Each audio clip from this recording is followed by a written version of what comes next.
आखिर एक औरत चाहती क्या है। राजा हर्षवर्धन युद्ध में हार गए। हथकड़ियों में जीते हुए पड़ोसी राजा के सम्मुख पेश किए गए। पड़ोसी देश का राजा अपनी जीत से प्रसन्न था और उसने हर्षवर्धन के सम्मुख एक प्रस्ताव रखा। यदि तुम एक प्रश्न का जवाब हमें लाकर दे दोगे तो तुम्हारा राज्य लौटा देंगे, अन्यथा उम्र कैद के लिए तैयार रहें। प्रश्न है, एक स्त्री को सचमुच क्या चाहिए होता है? इसके लिए तुम्हारे पास 1 महीने का समय है। हर्षवर्धन ने यह प्रस्ताव स्वीकार कर लिया। वे जगह जगह जाकर विदुषियों, विद्वानों और तमाम घरेलू स्त्रियों से लेकर नृत्यांगाओं, वेश्याओं, दासियों और रानियों, साध्वी सबसे मिले और जानना चाहा कि एक स्त्री को सचमुच क्या चाहिए होता है। किसी ने सोना, किसी ने चांदी, किसी ने हीरे जवाहरात, किसी ने प्रेम प्यार, किसी ने बेटा, पति, पिता और परिवार, तो किसी ने राजपाट और संन्यास की बातें की, मगर हर्षवर्धन को संतोष न हुआ। महीना बीतने को आया और हर्षवर्धन को कोई संतोषजनक जवाब नहीं मिला। किसी ने सुझाया कि दूर देश में एक जादूगरनी रहती है, उसके पास हर चीज़ का जवाब होता है, शायद इस प्रश्न का भी जवाब हो। हर्षवर्धन अपने मित्र सिद्धराज के साथ जादूगरनी के पास गए और अपना प्रश्न दोहराया। जादूगरनी ने हर्षवर्धन के मित्र को ओर देखते हुए कहा, मैं आपको सही उत्तर बताऊंगी, परंतु इसके एवज में आपको मित्र को मुझसे शादी करनी होगी।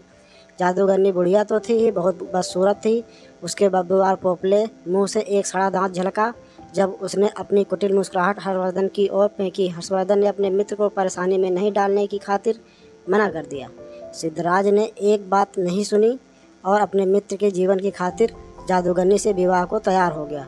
तब जादूगरनी ने उत्तर बताया, स्त्रियां स्वयं निर्णय लेने में आत्मनिर्भर बनना चाहती हैं।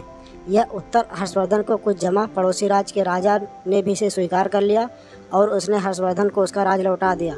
इधर जादूगरनी ने सिद्धराज से शादी कर ली। उसने मध्यरात्रि को अपने पति से कहा, चूँकि तुम्हारा हृदय पवित्र है और अपने मित्र के लिए तुमने कुर्बानी दी है, अतः मैं 24 घंटों में 12 घंटे तो रूपसी के रूप में रहूँगी और बाकी 12 घंटे अपने सही रूप में। बताओ तुम्हें क्या पसंद है? सिद्धराज ने कहा, प्रिय, यह निर्णय तुम्हें ही करना है। मैंने तुम्हें पत्नी रूप में स्वीकार किया है और तुम्हारा हर रूप मुझे पसंद है। जादूगरनी यह सुनते ही रूपसी बन गई। उसने कहा, चूँकि तुमने निर्णय मुझ पर छोड़ दिया है तो मैं अब हमेशा इसी रूप में रहूँगी। दरअसल मेरा असली रूप यही है। बदसूरत बुढ़िया का रूप तो मैंने अपने आसपास से दुनिया के कुटिल लोगों को दूर करने के लिए धरा हुआ था। धन्यवाद। आगे भी ऐसे सुनने के लिए please like and subscribe my channel.